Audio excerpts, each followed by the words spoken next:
Serial में आने वाला है एक नया ट्विस्ट। जी हाँ दोस्तों, अब यहाँ पर बहुत मुश्किलों के बाद आतिया फाइनली घर वापस तो आ चुकी है, पर लेकिन उसका प्लान तो यही है कि वो कुछ दिनों में पूरा घर सर पर उठा लेगी, जिसके बाद सभी घर वाले और अनुपमा से इतने परेशान हो जाएंगे कि वो सारे लोग खुद उसे द्वारका वापस छोड़ आएंगे।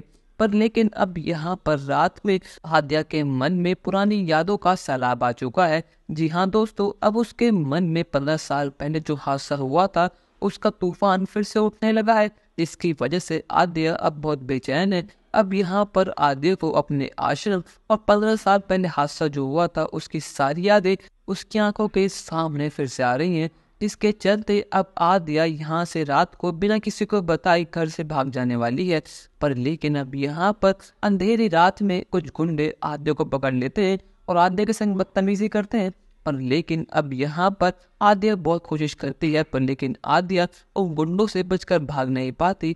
पर लेकिन आद्या को बचाने के लिए यहाँ पर और कोई नहीं, खुद अनुज कपाड़िया आ चुका है। जी हाँ दोस्तों, 15 साल बाद ही सही, पर लेकिन फाइनली अनुज कपाड़िया की एंट्री फिर से हो चुकी है।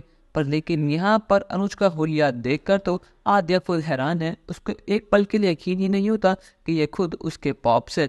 अब यहाँ पर अनुज जमकर उन गुंडों की पिटाई करता है, पर लेकिन यहाँ पर गुंडे अनुज पर हावी होने लगते हैं। अब अनुज का साथ देने के लिए यहाँ पर प्रेम भी आ चुका है। यहाँ पर प्रेम और अनुज मिलकर आद्या की इज्जत को बचा लेते हैं। पर लेकिन यहाँ पर आद्या के तो होश उड़ चुके हैं अपने पॉप्स को इस रूप में देखकर। सबको तो यही लगा था कि अब अनुज इस दुनिया में नहीं रहा, पर लेकिन अब अनुज को अपने सामने देखकर उसकी आंखें खुली की खुली रह गई हैं।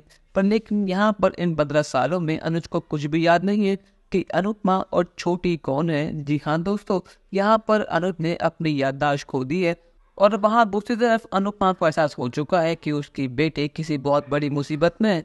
अब यहाँ पर आद्या कहती है कि पॉप्स आप ठीक तो है ना, पर लेकिन अनुज उसकी बातों को अनसुना कर देता है और कहता है कि मैं तुम्हारा पॉप्स नहीं हूँ, मेरा असली नाम नीरज है और शायद तुम्हें लग रहा है कि मैं तुम्हारा पॉप्स हूँ, पर लेकिन मैं कोई और हूँ। यहाँ पर आद्या कहती है कि नहीं, आप मेरे पॉप्स है। पर लेकिन अनुज आद्या की एक बात नहीं सुनता और उससे कहता है कि रात को बाहर मत निकला करो, और आद्या को प्रेम के हवाले कर वहां से चला जाता है।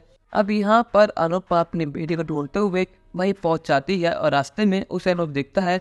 पर लेकिन अनुज की एक झलक देखने के बाद ही अनुपमा के तो होश उड़ गए हैं। पर लेकिन इतने में वो अनुज को पकड़ पाती, उससे कुछ बात कर पाती, अनुज वहां से गायब हो जाता है। पर लेकिन सबसे बड़ा सवाल तो यही है, क्या वो सच में अनुज का बालिया था या फिर वो कोई और था जिसकी शक्ल अनुज से मिलती थी। अपनी राय हमें कमेंट सेक्शन में जरूर बताइएगा और चैनल को अब तक नहीं किया सब्सक्राइब तो कर लीजिए। धन्यवाद।